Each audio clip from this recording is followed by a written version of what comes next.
Bien-aimés frères et sœurs, vous connaîtrez la vérité et la vérité vous affranchira. Ça, c'est pas moi qui le dis, c'est la Bible qui le dit. Mais moi, je vous dis mieux. Vous connaîtrez la vérité historique, notamment celle de vos ancêtres kémites, et vous aurez une vision globale de ce que c'est que la vraie souveraineté politique. J'ajoute, vous reviendrez à la spiritualité africaine ancestrale et vous comprendrez les enjeux de l'indépendance économique. Et pour terminer, vous accepterez votre identité culturelle kémite et vous obtiendrez deux choses.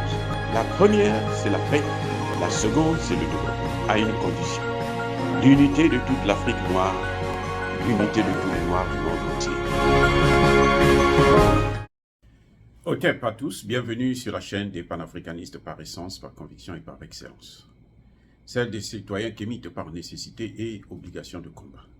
Nous sommes une chaîne qui n'est guidée que par nos ancêtres et rien que par les ancêtres qui appartiennent à l'égrégore du monde noir. Par conséquent, nous ne croyons en aucun Dieu venu de l'étranger. Toutefois, cette vidéo n'est aucunement destinée à inciter à la haine ou à la violence, car nous menons un combat qui est d'abord et avant tout spirituel, intellectuel et démocratique. Ensuite, il est politique, géopolitique et géostratégique. Contre l'impérialisme, le colonialisme, le néocolonialisme et l'endocolonat, qui sont tous qualifiés de crimes contre l'humanité.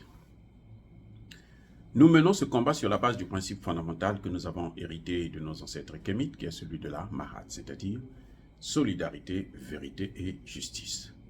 Vous êtes donc en droit de connaître la vérité et nous avons l'obligation de vous dire la vérité, rien que la vérité, afin que justice soit rendue au continent africain. Et ça, c'est notre modeste contribution dans cette noble lutte en faveur de la souveraineté, la dignité, la solidarité et l'unité africaine. C'est exactement ça que nous appelons le panafricanisme.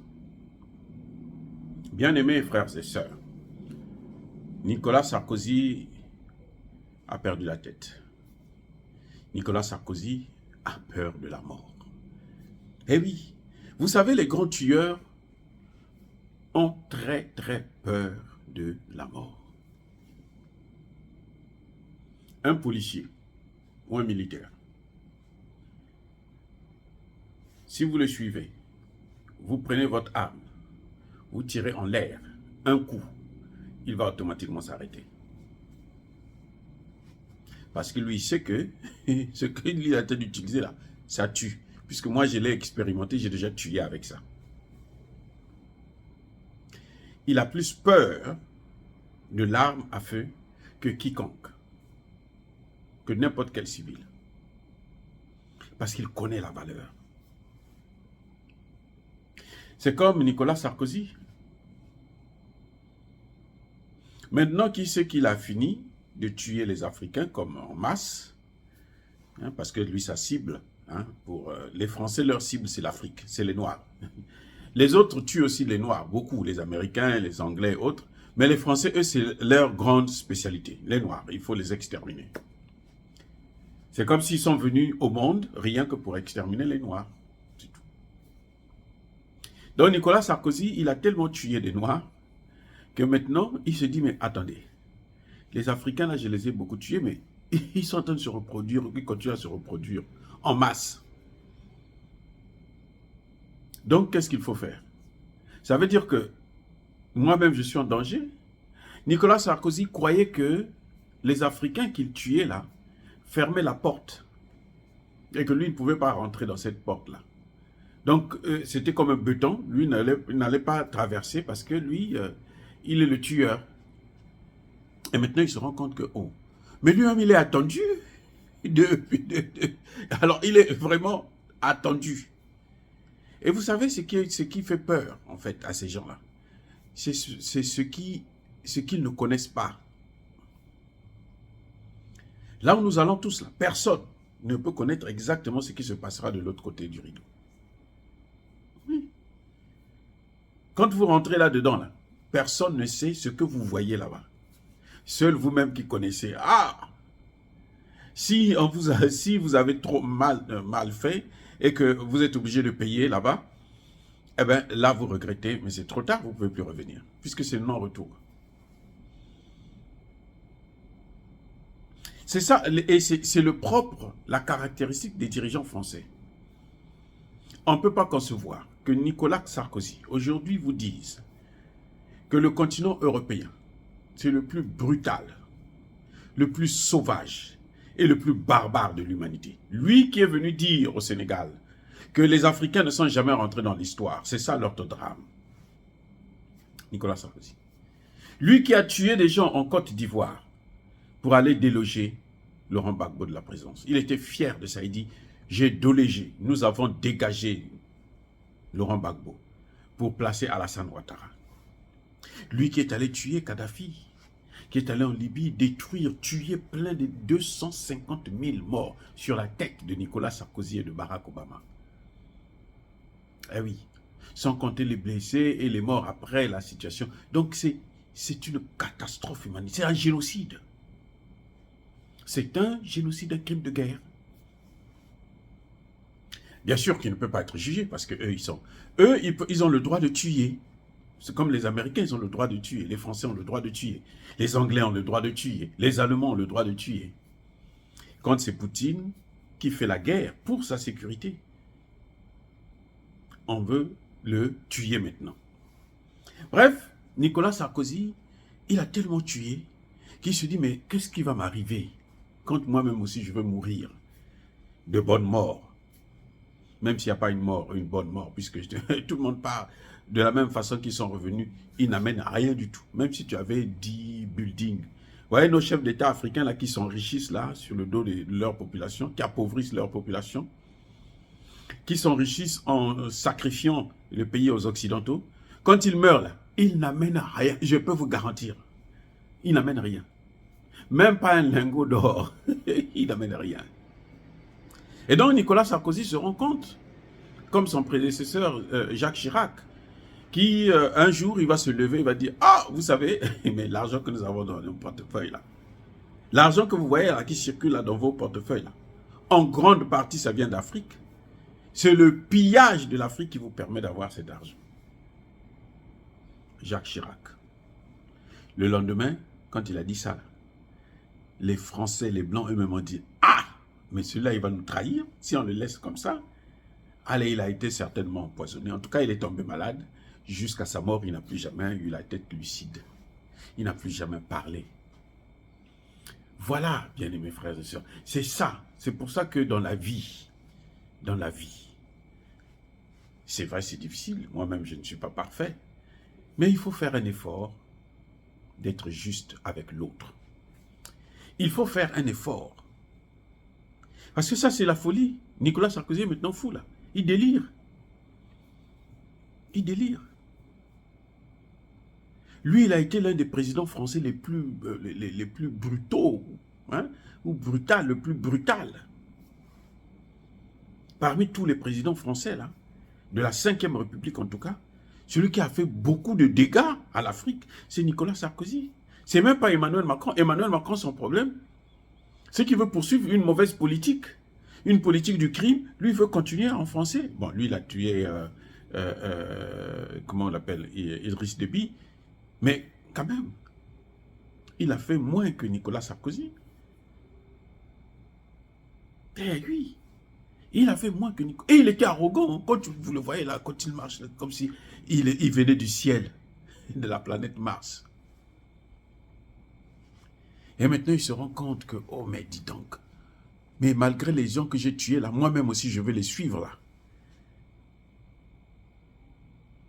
Il se pose des questions. Il se fait des remords. Mais il ne reconnaît pas qu'il a fait des torts, hein, qu'il a causé des dommages à des populations africaines, puisque on aurait pu entendre qu'il aurait demandé des excuses. Il pourrait présenter des excuses, lui, pour lui-même seulement, pas pour les autres, pour lui-même. Il veut accuser l'Europe. L'Europe est un continent brutal, sauvage, barbare, où on se bat même pour un œuf, on s'entretue. Ils ont eu la chance que, bon, ils ont des matières premières africaines qui leur appartiennent, qui sont dans leurs mains, qu'ils gèrent, donc, bon, ça limite les dégâts. Mais s'il n'y avait pas l'Afrique, là, les Européens là, allaient se battre tous les jours. Vous savez pourquoi ils ont divisé l'Afrique? C'est parce qu'ils se battaient sur le terrain africain. Pour le pillage des matières premières. pour le vol des matières premières africaines, ils se battaient sur le sol africain. C'est pour ça qu'en 1884 et 1885, ça a commencé en 84 jusqu'en 85, la plus grande conférence que le monde n'ait jamais connue, c'était celle du partage du gâteau africain. Parce que l'Afrique est tellement vaste qu'il fallait du temps. Et il fallait mettre en place une politique pour pérenniser les parts de marché de chacun. Donc ça a pris 4 mois. Novembre 84, 1884 à février 1885. Ils se sont battus. C'est pour ça qu'ils se battaient tellement qu'ils se sont dit non, non, non, on va s'entendre comme ça, chacun aura sa part et puis chacun va faire ce qu'il veut dans son précaré. Et les Français ont même gardé le même nom, précaré. Au point où les Français, eux, ils ont dit, hein, comment on l'appelle, le Drian et le Belge, comment on appelle un autre là, un certain Michel ou quoi, ils vont dire à Sergueï Lavrov, toi là, tu n'as pas de place en Afrique. L'Afrique c'est pour nous, ça nous appartient. Ça, ce sont les Français et les Belges qui disent ça. L'Afrique là, c'est notre chose à nous, à nous. Donc vous là, ne venez pas ici, ne venez pas là-bas. Allez faire votre cinéma, allez danser, faire tout ce que vous voulez ailleurs, mais pas en Afrique. Vous savez pourquoi les Européens sont très impliqués? La guerre en Ukraine, c'est la guerre des Américains. Mais les Européens, les Français, là, et les Belges, et les Allemands, et les Anglais, leur problème, c'est l'Afrique. Ce n'est pas l'Ukraine. L'Ukraine, c'est pour les Américains. Oui, ils s'en fichent de l'Ukraine. On peut exterminer les Ukrainiens, ce n'est pas leur problème. Eux, leur problème, c'est parce que Poutine est en train de gagner des marchés en Afrique. Les Chinois sont en train de gagner des marchés en Afrique. Et les Chinois avons travaillé avec les Européens, la main dans la main, pour exploiter l'Afrique. Maintenant, de plus en plus, les Africains sont en train de dire aux Chinois, si vous venez faire comme eux, nous, on vous envoie aussi balader. Donc, les Chinois sont en train maintenant de changer de position, d'essayer maintenant de prendre la même position que les Russes. C'est ça ce qui se passe. Et eux, ils ne sont pas contents parce que c'était leur précaré, c'est pour eux, l'Afrique leur appartient. Et ils ne veulent pas partager. Donc, quand ils voient l'ours blanc venir là-bas, ils disent non, non, non, non, non, il faut l'éliminer. C'est pour ça qu'ils font la guerre en Ukraine. La guerre en Ukraine, là, en fait, c'est la guerre pour l'occupation de l'Afrique, la domination de l'Afrique, la prédation des matières premières africaines. C'est tout. Voilà, Nicolas Sarkozy, au lieu de demander et de présenter ses excuses, non, il se livre à des délires. Non, il est complètement fou. Je vous dis, cliniquement, Nicolas Sarkozy doit être dans un hôpital psychiatrique. Sa place, c'est là-bas. C'est là-bas. Nous, on n'a pas besoin de ce qu'il est en train de dire là. Parce que nous subissons, nous sommes les victimes. Nous, on veut maintenant les réparations pour ce qu'ils avaient fait. Et on ne veut plus que ça se répète parce que maintenant, là, ils vont nous trouver sur leur chemin. Oui, ils vont nous trouver sur leur chemin. On va leur mener la guerre, qu'on le veuille ou non. Que Nicolas Sarkozy puisse dormir tranquille. On n'a pas besoin de lui. Ces aveux-là, ça ne nous regarde pas du tout. Parce que la barbarie dont il parle, ce n'est pas contre les Blancs. Parce que ça, contre les Blancs, ce n'est pas un problème.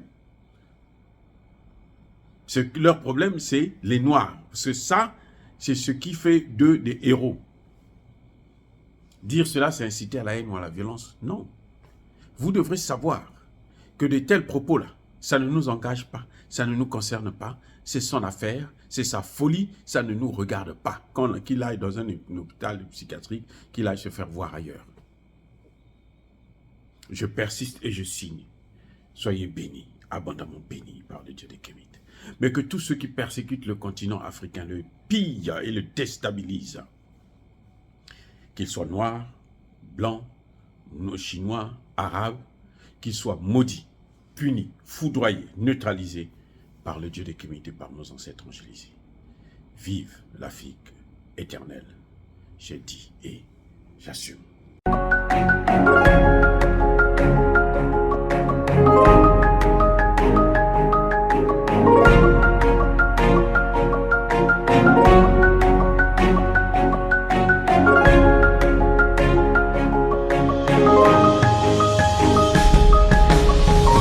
Eux, ils marchent par la foi et non par la vue.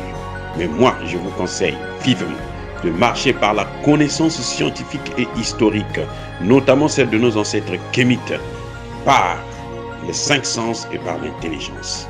À vous, à Pierre.